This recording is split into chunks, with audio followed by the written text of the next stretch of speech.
देखिए 14 नंबर प्रश्न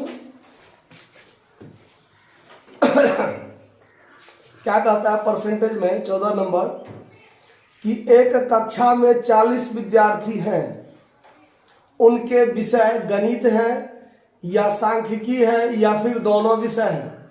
यानी 40 छात्र जो है उसमें कुछ छात्र ऐसे हैं जो केवल गणित पढ़ता है, कुछ छात्र ऐसा है जो केवल सांख्यिकी पढ़ता है और कुछ छात्र ऐसा है जो सांख्यिकी और गणित दोनों विषय पढ़ता है। फिर कहता है कि यदि 30% विद्यार्थी दोनों विषय पढ़ते हो और 42.5% केवल सांख्यिकी पढ़ता हो तो गणित विषय कितने छात्र पढ़ते हैं और केवल गणित क्या पढ़ने वाले छात्रों का कितना प्रतिशत है। तो देखिए कुल विद्यार्थी की संख्या, यहां पर कुल छात्र की संख्या, कुल छात्र की संख्या बराबर कितना है 40। फिर कहता है कि 30% छात्र जो है वो दोनों विषय पढ़ता है। 30% छात्र दोनों विषय यानी कि सांख्यिकी और गणित दोनों विषय पढ़ता है। दोनों विषय पढ़ने वाले छात्र 30% है। मतलब 40 का 30% जब निकालेंगे तो 12 छात्र ऐसा है जो दोनों विषय पढ़ता है। फिर कहता है कि 42.5% छात्र केवल सांख्यिकी पढ़ता है। अब देखिए यहां लिखते हैं केवल सांख्यिकी पढ़ने वाला, केवल सांख्यिकी पढ़ने वाले छात्र वो है 42.5%। 42.5% मतलब 42.5% लिख सकते हैं हम लोग।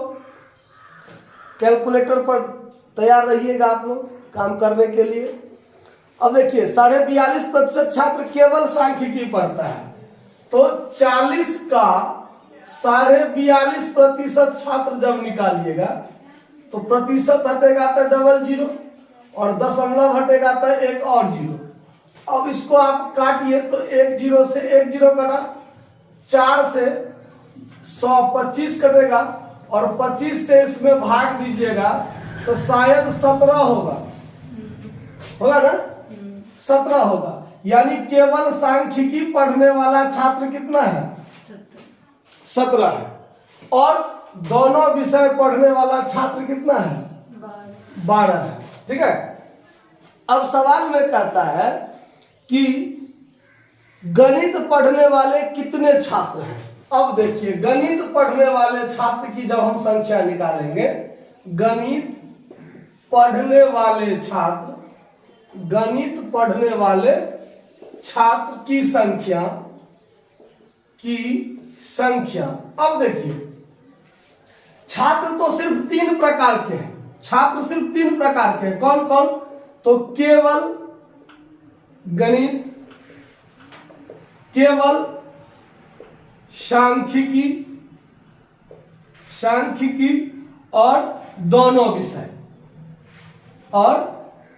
विषय यानी सांख्यिकी और प्लस गणित दोनों विषय पढ़ने वाले छात्र सिर्फ 3 प्रकार के छात्र हैं।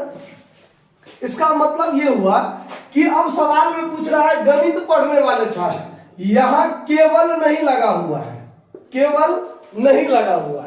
यानी आपको पूछ रहा है गणित पढ़ने वाले छात्र, तो गणित पढ़ने वाले छात्र में कौन कौन आएगा? गणित पढ़ने वाला में ये भी आएगा जो केवल गणित पढ़ता है और सांख्यिकी और प्लस गणित पढ़ने वाले छात्र यानी दोनों छात्र। जो गणित तो ही पढ़ रहा है ना, तो यहाँ गणित पढ़ने वाले छात्र में तो ये दोनों मिलके आएगा। मतलब टोटल छात्र में से क्या छट जाएगा? केवल सांख्यिकी वाला क्या हो जाएगा? छट जाएगा। तो देखिए टोटल छात्र कितना है आपका 40 और केवल सांख्यिकी पढ़ने वाला छात्र कितना है 17। मतलब कि 23 छात्र ऐसा है जो आपका सिर्फ क्या पढ़ता है, मतलब गणित पढ़ता है। सिर्फ गणित नहीं, गणित पढ़ता है। आया बात समझ में? अब फिर प्रश्न में कहता है कि केवल गणित पढ़ने वाले छात्र का प्रतिशत पूछ रहा है। तो केवल गणित पढ़ने वाला छात्र, केवल गणित पढ़ने वाला छात्र की संख्या, पहले तो संख्या निकालेंगे।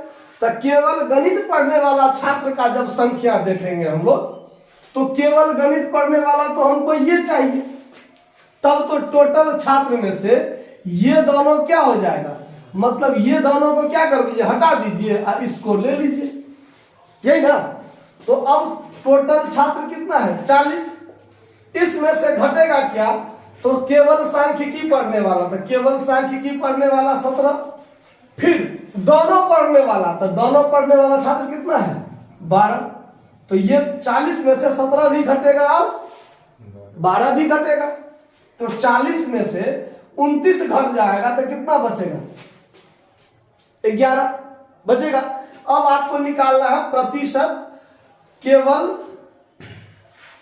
परसेंटेज, केवल गणित पढ़ने वाले छात्र, केवल गणित पढ़ने वाले छात्र का प्रतिशत, यहां से हटा के यहां लगा दीजिए। तो केवल गणित पढ़ने वाला छात्र ऊपर रहेगा गुने 100 और बट्टा में टोटल छात्र की संख्या क्या करेंगे, नीचे रखेंगे, यानी कुल छात्र 40 में 11 तो 100 में कितना, यही बनता है ना।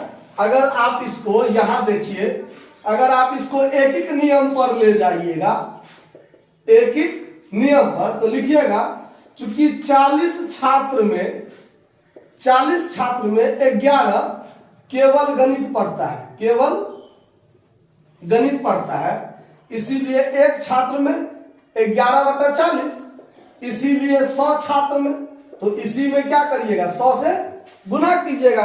तो यहां पर परसेंटेज निकालने के लिए डायरेक्ट हमने इसका प्रयोग किया कि 11 मतलब केवल गणित वाला 11/40 गुने 100, इसको काट दीजिए, 1 0 से 1 0, 2 दूनी 4, 2 पंच, अब ये रह गया आपका 55/2, मतलब कि 27.1/2%।